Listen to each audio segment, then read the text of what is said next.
नमस्कार, आदाब, सलाम, सत श्री अकाल, वनक्कम। दोस्तों, कैसे हैं आप सब लोग? उम्मीद करता हूं आप लोग सब लोग अच्छे हैं, स्वस्थ हैं और मजे में होंगे। आज का जो टॉपिक है, आज का जो विषय है, वो है रियाज कब और कैसे होता है। बहुत इंटरेस्टिंग सब्जेक्ट है ये।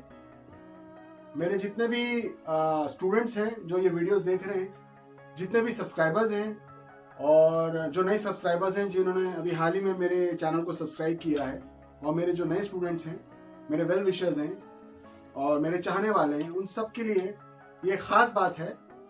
इसको ध्यान से सुनिएगा और समझने की कोशिश कीजिएगा।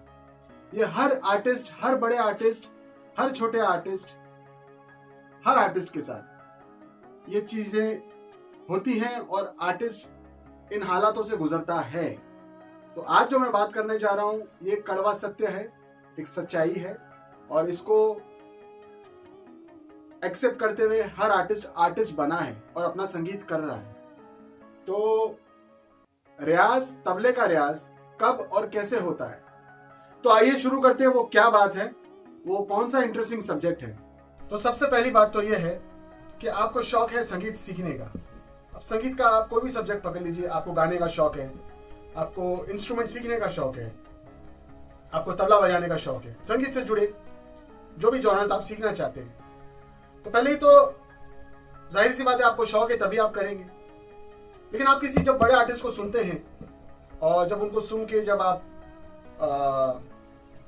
उनके वीडियोस को देख के आप पसंद करते हैं, उनको लाइव सुन के पसंद करते हैं, और आपका एक पैशन और एक दिमाग में एक जागरूकता बढ़ जाती है कि भाई मुझे ऐसा बनना है या ऐसा अच्छा काम करना है। वो करने के लिए क्या होता है कि आप अपने गुरु के पास जाते हैं, आप अच्छा गुरु पहले ढूंढने की कोशिश करते हैं, कोई अच्छा गुरु मिले, फिर आपको वो मिलते हैं। फाइनली आपकी तालीम शुरू होती है। तालीम शुरू करने के बाद उस प्रोसेस में क्या होता है कि गुरु का तो काम है आपको विद्या देने का, और गुरु देते हैं विद्या, लेकिन क्या आप उसको उतनी सच्चाई से करते हैं या नहीं करते, या आप खाली एज अ पैशन या एज अ हॉबी आप इसको करते हैं। तो आप पहले ये डिसाइड कीजिए कि आपको पैशनेटली इसको प्रोफेशनली करना है या ओनली एज अ हॉबी रखना है। क्योंकि बहुत से लोग ऐसा हैं जो तबला करते हैं, जो ऑफिस भी जाते हैं और शाम को इवनिंग कॉन्सर्ट्स भी बजाते हैं, तो वो अपना शौकिया तौर पे अपना दिल खुश करते हैं और उनका उस तरीके से वैसा गुजारा होता है। लेकिन आपको 24/7 अगर म्यूजिक करना हो, म्यूजिक में ही आगे बढ़ना हो, और आपको इसमें मुकम्मल पना हासिल करना हो, तो उसके लिए क्या होगा कि गुरु जो आपको चीजें देते हैं या लिखवाते हैं या नोट डाउन करवाते हैं, उनको आपको अभ्यास करना पड़ेगा, उसको रियाज करना पड़ेगा। अब आती है बात रियाज की। रियाज कैसे होगा? तो अभी जो मैं बात बोलने जा रहा हूं, ये थोड़ी सी कड़वी है, लेकिन सच्चाई है। सच्चाई हमेशा कड़वी होती है, और इसको सुन के एक्सेप्ट करना अपने आप में एक काबिलियत भी है। रियाज 2 सूरतों में होता है। रियाज 2 तरीके से होता है। या तो आपका दिल टूटे, आप 4 लोगों में जलील हो, तब आपका जमीर धिक्कारेगा, आपको ऐसा लगेगा कि नहीं मुझे करना है। और दूसरी सूरत यह है कि आपका वाकई दिल है, आपको बस वही करना है, आपको कुछ खाना पीना कुछ नहीं सूझ रहा है, क्योंकि आपको उससे इश्क हो गया है। तो जब आपको आपके काम से इश्क होता है, जब आपको आपके काम से मोहब्बत होती है, तब ये चीजें पॉसिबल होती है। तब आप डेडिकेटिंगली इस चीज को साधते हो और उसका अभ्यास करते हो, और रियाजत आपकी शुरू हो जाती है। फिर वो रियाजत में तब्दीली ऐसी होती है कि आपने, अगर आप आधा घंटा कर रहे होते, तो आपका इश्क जब बढ़ता है तब वो 1 घंटा होता है, 1.5 घंटा होता है, 2 घंटा होता है। और या तो फिर आपका दिल टूटा है। अब दिल कई तरीकों से टूटता है। आजकल के जो टीनेजर्स हैं, जो यंगस्टर्स हैं, उनको मोहब्बत वगैरह भी हो जाती है, गर्लफ्रेंड से लड़ाई झगड़ा हो जाता है, ब्रेकअप हो जाता है, तो वहां भी दिल टूटता है। और ऑलरेडी जो स्टूडेंट है या जो म्यूजिशियन है, जो तालीम ले रहा है या तालीम की प्रोसेस चल रही है, वो कहीं ऐसी जगह उठता बैठता है जहां ऑलरेडी गाना बजाना हो रहा है, वहां वो जलील हो चुका है 2 लोगों में, 3 लोगों में, 4 लोगों में, और उसे बड़ी शर्मिंदगी महसूस हुई है, उसका दिल टूटा है। तो ये कुछ 2 बातें हैं। इन्हीं वजह से आदमी सीरियसली म्यूजिक करता है। या तो उसको शौक हो दिल से, या तो उसका दिल टूटा हो। दिल 2 सूरतों में टूटता है, या तो गर्लफ्रेंड से धोखा हो, या तो फिर आप 4 लोगों में जलील हो। अच्छा, दिल टूटने के बाद जब काम होता है आपका, जब रियाज होता है, तो वो जुनूनी हो जाता है। वो जुनूनी ऐसा होता है कि अगर आप आधा घंटा 1 घंटा कर रहे होते हैं तो आप पता चला कि वो सीधा 2 से 3 घंटा हो गया, क्योंकि अब दिल तो टूटा हुआ है। आपका खाने पीने में वैसे दिल नहीं लग रहा है। आपके दिमाग में ये है कि उस फलाने शख्स ने मुझे कहा कैसे ऐसे कि मेरे से तबला नहीं बज सकता, या मेरे से गाना नहीं गा सकता मैं, या मेरे से बांसुरी नहीं बज सकती, या मेरे से संगीत नहीं हो सकता। बहुत से लोग बहुत से ऐसे हालातों से गुजरे हैं जिनका दिल टूटा है, वो जलील हुए 4 लोगों में, और फिर उनका जमीर गवारा किया है, तब उन्होंने सीरियसली मौसीकी को, संगीत को सीरियसली रियाजत शुरू की है, उसका अभ्यास शुरू किया है, और आज बहुत बड़े बड़े अच्छे अच्छे मकाम पर हैं। मैं किसी का नाम स्पेसिफाई नहीं करूंगा, लेकिन ये अपनी अपनी सोच है। तो मेरा कहने का मतलब यही है कि आप पहले खुद डिसाइड कीजिए कि आपको संगीत करना है तो प्रोफेशनली करना है या एज अ हॉबी करना है। अगर एज अ हॉबी करना है तो उसमें भी थोड़ी ईमानदारी जरूरी है। हॉबी भी आप सही तरीके से सीखिए, सही तरीके से उसका ज्ञान लेने की कोशिश कीजिए, क्योंकि गलत ज्ञान लेंगे तो गलत चीजें आप दूसरों को भी बांटोगे। समझ रहे हैं आप? और आजकल इन चीजों का फैशन ज्यादा शुरू हो चुका है कि थोड़ा सा सीखते हैं और अपनी खुद की दुकान खोल के बैठ जाते हैं, और वो खुद भी आधा ज्ञान रखते हैं और स्टूडेंट्स को भी आधा ज्ञान देते हैं। और फिर उसके बाद फिर यूट्यूब पे कोई अच्छे कलाकार को, अच्छे आर्टिस्ट को वो सुनते हैं, तब उनको कंफ्यूजन पैदा होता है, अरे यार मेरे गुरु ने तो ये बताया था, वो इस तरीके से ये बात इस तरीके से कर रहे हैं। वहां कंफ्यूजन आपका पैदा हो जाता है। तो आप पहले डिसाइड कीजिए कि आपको म्यूजिक प्रोफेशनली करना है, कहाँ करना है, किन से करना है, और कितना सीरियसली करना है। दूसरा, अगर इसको प्रोफेशन बनाना है आपको, अगर इसको प्रोफेशन बनाना है तो 2 सूरतों में ही प्रैक्टिस आपकी होगी। या तो आप 4 लोगों में जलील हो, आपका दिल टूटे, या तो आपको वाकई दिल से शौक है संगीत म्यूजिक करने का, तो ही आप कर सकते हैं। आप किसी के जबरदस्ती कहने पे संगीत नहीं कर सकते। तो सबसे पहली बात, अल्लाह का करम होना चाहिए, मां सरस्वती की कृपा आप पे होनी चाहिए, गुरु का आशीर्वाद होना चाहिए। तीसरा, आपका दिल टूटना चाहिए। जरूरी नहीं है भाई दिल टूटे, आप दिल से शौक से भी म्यूजिक कर सकते हो। लेकिन बहुत से ऐसे लोग हैं, खानदानी म्यूजिशियंस ऐसे हैं, जो म्यूजिक सीरियसली नहीं कर पा रहे, और जब वो करते हैं तो कहीं ना कहीं कुछ हालात, कुछ चीजें ऐसी हो जाती हैं जो फिर उनका जमीर गवारा करता है, और फिर वो सीरियसली म्यूजिक को करते हैं। अच्छा, ये बात खाली खानदानी म्यूजिशियंस पे ही डिपेंड नहीं करती। म्यूजिक किसी के भी पिताजी की, दादा की, बाप की जागीर नहीं है। म्यूजिक उसी का है जो म्यूजिक को करता है। हम सुनते हैं कि फलाने महाराज का बेटा है, या फलाने पंडित का बेटा है, या फलाने उस्ताद का बेटा है, तो जाहिर सी बात है वो करेगा ही। ये जरूरी नहीं है। संगीत उसी का है जो संगीत को करता है। ये किसी के पिताजी की, दादाजी की, बाप की जागीर नहीं है। तो इन बातों को बहुत अच्छे से सोचिए, समझिए, और संगीत को करने की कोशिश कीजिए। अब आते हैं हम रियाज पे।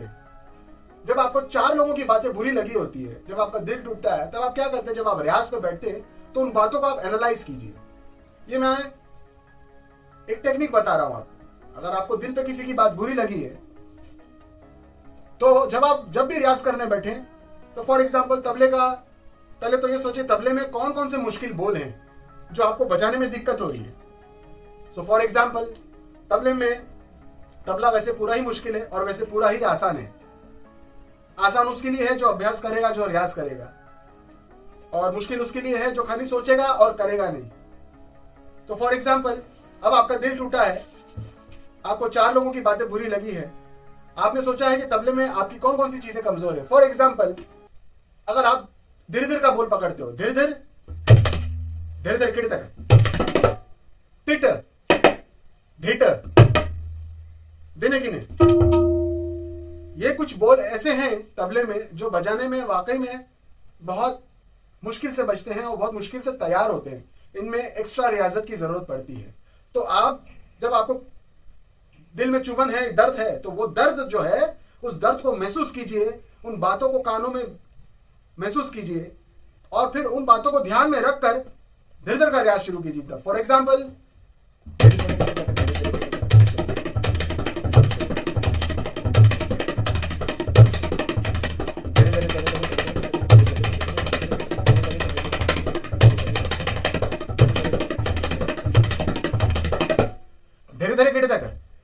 फॉर एग्जाम्पल ये बोल आपने पकड़ा है, अब इस बोल को आप 100 बार बजाएं, 200 बार बजाएं, कोई फर्क नहीं पड़ेगा, क्योंकि सबसे ज्यादा खतरनाक बातें वो हैं जो आपका दिल तोड़ चुकी हैं। उन लोगों की जिन लोगों ने आपके बारे में बुरा भला कहा है, आपको ताने दिए हैं और आपको कहा है कि अरे यार इससे तो तबला बजता नहीं है, इससे तो संगीत होता नहीं है, इससे तो गाना होता नहीं है, और 4 लोगों में आपकी बुराई हुई है और आपको इंसल्ट फील हुआ है। तो जब आपको इंसल्ट फील होता है तो आप इन चीजों को 1-1 घंटा, आधा घंटा, 2-2 घंटा बैठ के बजाते हैं। उस वक्त आपको वो बातें इतनी बुरी लगी होती है कि आपको टाइम का पता नहीं चलता। 1 घंटा, 2 घंटा, 3 घंटा, 4 घंटा, पता चला आप एक कमरे में बैठे हुए और आप 3-3, 4-4 घंटा सिर्फ धीर पे ही आप रियाज कर रहे हैं। तो आपकी धीर ऐसी हो जाती है पानी की तरह। कुछ ही महीनों बाद अगर आप रोज धीर का रियाज 3 से 4 घंटा करेंगे तो आपका हाथ अपने आप तैयार होगा। अच्छा, 3 से 4 घंटा करने का जो रियाज है वो ऐसा है, ये तभी पॉसिबल है, मैंने कहा, या तो आपको शौक है, आपका दिल है, वाकई में आपको इश्क हो गया है संगीत से, आपको मोहब्बत हो गई संगीत से, या तो आप 4 लोगों के बीच में जलील हुए हो, तो ही आपसे 3 से 4 घंटा का रियाज पॉसिबल होगा, वरना रियाज ऐसे पॉसिबल नहीं होता। बहुत कड़वी बात बोल रहा हूं मैं, बहुत सच्चाई की बात कर रहा हूं, और इससे काफी लोग गुजरे हैं। जो बातें मैंने बताई हैं आपको, काफी बड़े बड़े लोग गुजरे हैं, काफी नामी आर्टिस्ट गुजरे हैं, और उन्होंने अपना कुछ सिद्ध प्राप्त किया है, उन्होंने अपने आप को मास्टर्स बन के निकले हैं, वो उस्ताद पंडित महाराज बन के निकले। तो कहीं ना कहीं एक आर्टिस्ट की जिंदगी में दुख तकलीफें रहती हैं, और एक आर्टिस्ट तभी बनता है जब माँ सरस्वती की कृपा होती है, अल्लाह का करम होता है, गुरु का आशीर्वाद होता है, और कहीं ना कहीं दिल जला होता है, दिल टूटा होता है। तो जो टूटे हुए दिल पे जब रियाज होता है ना आप लोगों का, तो वो सोने पे सुहागा कर देता है। क्योंकि फिर दिल टूटा है तो आपको कहीं आने जाने की जरूरत नहीं, ना आप डिस्को जाओगे, ना क्लब जाओगे, ना यार दोस्तों में उठोगे बैठोगे, ना चाय की टपरी की दुकान पर बैठोगे, कटिंग चाय मंगाओगे, समझ रहे हो, जो टाइम पास आजकल चलता है, वैसा कुछ भी नहीं होगा। आप क्या करेंगे, आप खाली अपने काम में बिजी रहोगे। और आपका काम क्या होगा उस वक्त, अगर आपने ठाना है, अगर आपको वाकई में आपने ये महसूस कर लिया है, समझ लिया कि मुझे म्यूजिक ही करना है, तब आप इसको पागलों की तरह करोगे, जुनून की तरह करोगे, और फिर वो कई साल आप करते हो, वो डेडिकेटिंग तरीके से, डेडिकेशन, पैशनेटली आप रियाजत करते हो, संगीत को टाइम देते हो, म्यूजिक को, इंस्ट्रूमेंट्स को टाइम देते हो, तो क्या होता है, दिन ब दिन आप पॉलिश होते हो, आपके काम में ऊपर वाला बरकत पैदा करता है, एक रोशनी, एक तेजी पैदा होती है। और वो आपको कब पता चलेगा, एक दिन, दूसरे दिन, तीसरे दिन पता नहीं चलेगा, ये आपको ठीक 2 से 2.5 महीने में आपको पता चलेगा कि आपके हाथों में एक अलग सी ताकत, एक अलग सी कशिश, एक अलग सी तासीर, एक अलग सी तेजी पैदा हो रही है, और वो जो चीज है वो आर्टिस्ट को बनाती है। अब आप समझे कि रियाज कब और कैसे होता है। इसको ईमानदारी से करें, सच्चाई से करें, और खुद भी आगे बढ़े और दूसरों को भी सिखाएं और उनको भी आगे बढ़ाएं। तो इसी के साथ आज का ये जो टॉपिक है मैं यहाँ खत्म करता हूँ, और उम्मीद करता हूँ आप लोगों को ये वीडियो पसंद आया होगा, और मैं अब इजाजत लूंगा आप सब लोगों से, और ये दुआ करता हूँ मालिक से, अल्लाह से, ईश्वर से, कि अल्लाह आप लोगों को सबको खुश रखे, स्वस्थ रखे, मस्त रखे और अच्छा रखे, और आप लोग मेरे लिए भी दुआ कीजिएगा। बहुत बहुत शुक्रिया, thank you once again, love you all, जय हिंद, जय भारत, जय महाराष्ट्र।